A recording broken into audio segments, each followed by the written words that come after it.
Hello friends, this is Scott. And the last time I left you at the Hobby Farm projects, I just completed the kitchen cabinets. I just need to wax them, but that's the controversial kind of a slate blue color that people seem to like okay.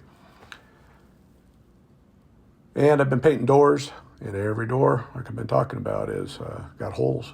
Previous owner loved making holes in doors, so about every trip down, I'm patching and painting a couple doors, 3 coats on each side, and then I get them hung the next time down after they've dried for a few days. So I think I've got 3 doors left. And then I can get on to what I've been hinting at for quite a while that I just haven't quite gotten to is flooring. I didn't make it to the flooring store, and I bought a total of 58 cases. The first trip was 28 cases. It is a clickable laminate. I'm going to show you what the color is. No, just teasing you. I'll show you here in less than a minute. But like I say, it took 2 trips. So the first trip went to my home garage in Salt Lake, and the second trip I just drove right down to the hobby farm and stacked it in there, getting it acclimated. So I'll be starting flooring once I complete again, 3 more doors and clean up a little bit and vacuum really well, and we'll be ready to go.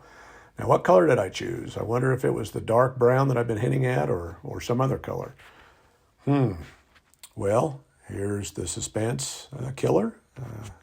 We picked Smoke Creek, which is a combination of kind of both. It's got light and dark. So we didn't really realize it had kind of a bluish tone to it until we held it up against put it up against the cabinets, and I think it looks good.